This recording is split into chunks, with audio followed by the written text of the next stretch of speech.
4ാം class വിദ്യാർത്ഥികൾക്കായി നടത്തുന്ന LSS പരീക്ഷയുടെ ഫലം കഴിഞ്ഞ ദിവസം പ്രഖ്യാപിക്കുമെന്നാണ് വിദ്യാഭ്യാസ വകുപ്പ് അറിയിച്ചിരുന്നത്.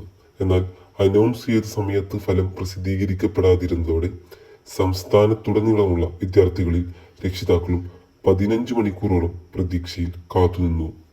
സർക്കാരിന്റെ ഔദ്യോഗിക വെബ്സൈറ്റിൽ ഫലം പ്രസിദ്ധീകരിക്കാൻ ഉദ്ദേശിച്ച സമയം രാവിലെ ആയിരുന്നു. എന്നാൽ പലതവണ ശ്രമിച്ചിട്ടും വെബ്സൈറ്റ് പ്രവർത്തിച്ചില്ല.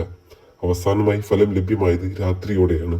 ഇതോടെ സ്കൂൾ വിദ്യാർത്ഥികളും അവരുടെ രക്ഷിതാക്കളും നിരാശയിലായതിനൊപ്പം വിദ്യാഭ്യാസ സംവിധാനത്തെക്കുറിച്ചുള്ള വിശ്വാസം പോലും നഷ്ടപ്പെട്ടു. ഒരു ചെറിയ ഫലപ്രഖ്യാപനത്തിൽ പോലും ഇതുപോലെ വൈകിപ്പിക്കൽ ഗുരുതര പ്രശ്നമാണ് എന്നായിരുന്നു ഒരു രക്ഷിതാവിന്റെ പ്രതികരണം. വിദ്യാഭ്യാസ വകുപ്പിന്റെ ഭാഗത്ത് നിന്ന് വൈകിപ്പിക്കലിന് കാരണം വ്യക്തമാക്കിയിട്ടില്ല. എന്നാൽ സാങ്കേതിക പ്രശ്നമോ സാങ്കേതിക നീക്കം പോലെയോ ചിലർ പരാമർശിക്കുന്നു.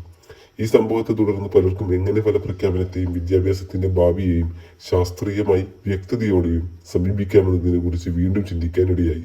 വിദ്യാർത്ഥികളിൽ മാനസികാരോഗ്യത്തെ പോലും ബാധിക്കുന്ന ഇത്തരത്തിലുള്ള വൈകിപ്പിക്കൽ പിന്നെയും ആവർത്തിക്കരുതെന്നാണ് രക്ഷിതാക്കളുടെയും വിദ്യാഭ്യാസ പ്രവർത്തകരുടെയും ആവശ്യം.